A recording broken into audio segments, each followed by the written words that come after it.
Thank you so much for tuning in to the Real Estate Today podcast. Right now, we're going to talk about knowing your property when you're selling it. I'm Bob Nelson, real estate investment broker with Pacwest Real Estate Investments. And I'm Marcia Edwards, residential broker with Windermere Real Estate. We've been talking about the preparation prior to putting a home or an investment property on the market.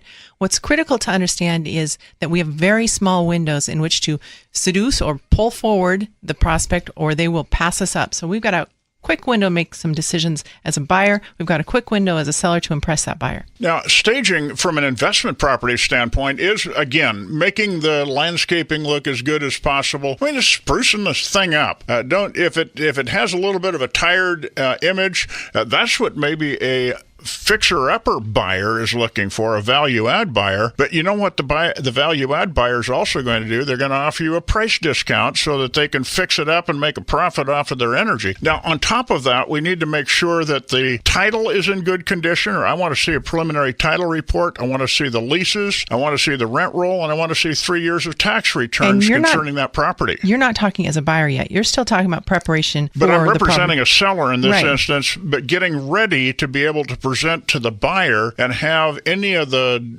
speed bumps removed that would cause the buyer to say, gee, what about? I'm going to have all the answers, as many answers as I can available to them to make it a smooth and easy decision. And residential real estate is not that different from what you described. You should look at the possibility, if it's ever had a rental history, you want to understand the rental history. If you look at the title, recently I looked at a title and it obligated 9 signatures to move this property for sale. So prior to going on the market, we brought that down to just 2 of the trustees as signatures, which really sped up the process. So you really want to do your homework in regards to what's attached to that property anyway. If you thought maybe you could convert it to a second living because your mom was ill and you're thinking about moving her in, tell that to your residential realtor, because that talks about the possibility of second dwelling or mother-in-law's units, things that increase your pool of buyers, which increases your price. Exactly. And again, as a seller, think through the eyes of the buyer. How's the buyer going to react to what I have?